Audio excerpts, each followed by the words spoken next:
BMS ನ್ಯೂಸ್ಗೆ ಸ್ವಾಗತ. ನಾನು ನಜೀರ್ ಚೋರ್ಗಸ್. ವಿಜಯಪುರ ಜಿಲ್ಲೆಯ ತಾಳಿಕೋಟೆ ತಾಲೂಕಿನ ಪಡೆಕ್ನೂರು ಗ್ರಾಮದ MPS ಶಾಲೆಯಲ್ಲಿ ಶಾಲಾ ವಾರ್ಷಿಕ ಸ್ನೇಹ ಸಮ್ಮೇಳನ ನಡೆಯಿತು. ಈ ಸಂದರ್ಭದಲ್ಲಿ ದಿವ್ಯ ಸಾನ್ನಿಧ್ಯವನ್ನು ವಹಿಸಿದ ಶ್ರೀ ಮಲ್ಲಿಕಾರ್ಜುನ ಮಹಾಸ್ವಾಮಿಗಳು ವಿರಕ್ತಮಠ ಪಡೆಕ್ನೂರು, ಮುಖ್ಯ ಅತಿಥಿಗಳು ಮುದ್ದೇಬಿಹಾಳ ತಾಲೂಕು ಅಧಿಕಾರಿಗಳಾದ ಶ್ರೀ MM ಬೆಳಗಲ್, ಕುಮಾರಿ ಭಾಗ್ಯಶ್ರೀ ಮಾಸ್ತಿ ವಿದ್ಯಾರ್ಥಿಯಿಂದ ಭರತನಾಟ್ಯದಲ್ಲಿ ಪಾಲ್ಗೊಂಡಿದ್ದರು. ಈ ಕಾರ್ಯಕ್ರಮದ ಶಾಲೆಯ ಮುಖ್ಯ ಗುರುಗಳಾದ LS ಗಸ್ತಿ ಶಿಕ್ಷಕರು, ಶಿಕ್ಷಕಿಯರು, SDMC ಅಧ್ಯಕ್ಷರು ಹಾಗೂ ಸದಸ್ಯರು, ಊರಿನ ಮುಖಂಡರು ಭಾಗವಹಿಸಿದ್ದರು. ವರದಿ ಬಂಡೆ ನಮಾಜ್ ಕೋಳ್ಯಾಳ್, ತಾಳಿಕೋಟೆ. ಪುಷ್ಪಗಳನ್ನು ಅರ್ಪಿಸ್ತಾ ಇದ್ದಾರೆ. ಜೊತೆಗೆ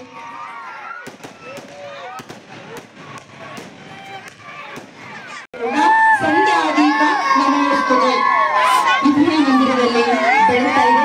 ಬೆಳಗುವ ಈ ದೀಪ ಇಂದು ಈ ಗ್ರಾಮದ ಪ್ರತಿಯೊಂದು ಮಗುವಿನ, ಈ ಶಾಲೆಯ ಪ್ರತಿಯೊಂದು ಮಗುವಿನ ಸಾಧನೆಯ ದೀಪವಾಗಲಿ, ಸಾಕಾರದ ಪ್ರತಿರೂಪವಾಗಲಿ, ನೆಲವಿನ ದೀಪವಾಗಿರಲಿ ಎಂಬುವ ಹೆಮ್ಮೆಯ ಪ್ರತೀಕವೇ ಈ ಒಂದು ದೀಪ. ಮತ್ತು ಮಕ್ಕಳು ಶಾಂತತೆಯಿಂದ ಕೂತ್ಕೋಬೇಕು. ಶ್ರಾವಣ ಸೋಮವಾರ ದಿವಸ ಈ ಶಾಲೆಯಲ್ಲಿ ಕೂಡಿಸಿರ್ತೀರೋ ಅನ್ನುವಂತ ಎಲ್ಲ ಯುವಕರು ತಯಾರಾಗಿದ್ದಾರೆ. ಅದನ್ನ ನಾವು ಊರಿನೆಲ್ಲ ಹಿರಿಯರು ಕೂಡಿ ಆ ಸರಸ್ವತಿಯನ್ನ ಕೂರಿಸಿ ಮಕ್ಕಳು ದಿನನಿತ್ಯ ಪೂಜೆ ಮಾಡಬೇಕು. ನನ್ನ ಶಾಲೆಯಲ್ಲಿ ನೀವು ಸುಳ್ಳು ಹೇಳಲ್ಲ.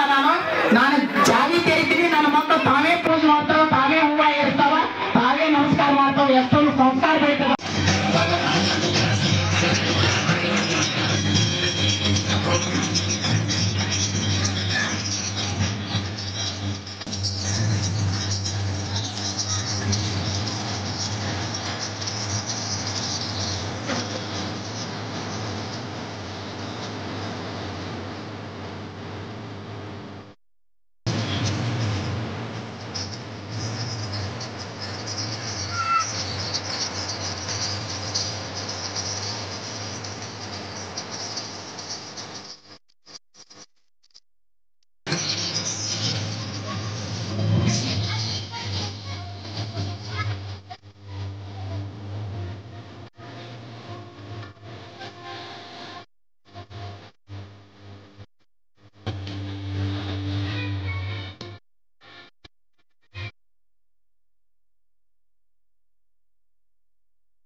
ಒಂದು ಅಂಶವನ್ನ ನಾನು ತಮ್ಮೊಂದಿಗೆ ಹಂಚಿಕೊಂಡೆ.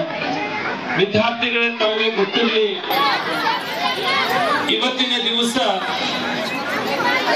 ಇಡೀ ಜಿಲ್ಲೆಯಲ್ಲಿ, ಇಡೀ ರಾಜ್ಯದಲ್ಲಿ ಪಡೇಕನೂರು ಅಂತಕ್ಕಂತಹ ಗ್ರಾಮವನ್ನ ನಾವು ಭೌತಿಕ ಭೂಗೋಳಶಾಸ್ತ್ರದಲ್ಲಿ ನೋಡೋದಾದ್ರೆ ಈ ಊರು ಯಾವುದಕ್ಕೆ ಪ್ರಸಿದ್ಧ ಆಗಿದೆ ಅಂತಂದ್ರೆ ಅತ್ಯಂತ ದೊಡ್ಡದಾಗಿರ್ತಕ್ಕಂತಹ ಕೆರೆಯನ್ನ ಹೊಂದಿರ್ತಕ್ಕಂತಹ ಒಂದು ಸಾಲುಗಳಲ್ಲಿ ಈ ಪಡೇಕನೂರು ಗ್ರಾಮ ಇದೆ ಅಂತಂದ್ರೆ ನಾವೆಲ್ಲರೂ ಕೂಡ ಹೆಮ್ಮೆ ಪಡಬೇಕು. ಅಂತಹ ಒಂದು ಗ್ರಾಮದಲ್ಲಿ ನಾವೆಲ್ಲರೂ ಕೂಡ ಹುಟ್ಟಿದ್ದೇವೆ, ಕಲಿತಾ ಇದ್ದೇವೆ ಅನ್ನುವಂತ ಅಭಿಮಾನ ನಮ್ಮೆಲ್ಲರದ್ದಾಗಬೇಕು. ಅದೇ ರೀತಿ ಈ ಪಡೇಕನೂರು ಗ್ರಾಮವನ್ನ ಇಡೀ ದೇಶಾದ್ಯಂತ ಪ್ರತಿನಿಧಿಸ್ತಕ್ಕಂತಹ ಒಬ್ಬ ಲೋಕಾಯುಕ್ತರಾಗಿ ಇವತ್ತು ಅಧಿಕಾರವನ್ನ ವಹಿಸಿಕೊಂಡಿರ್ತಕ್ಕಂತಹ ಮಾನ್ಯ BS ಪಾಟೀಲ್ ಸಾಹೇಬ್ರು ಈ ಊರಿನ ಹಿರಿಮೆಯನ್ನ ಇಡೀ ದೇಶಾದ್ಯಂತ ಎತ್ತರಕ್ಕೆ ಏರಿಸಿರ್ತಕ್ಕಂತಹ ಕೀರ್ತಿ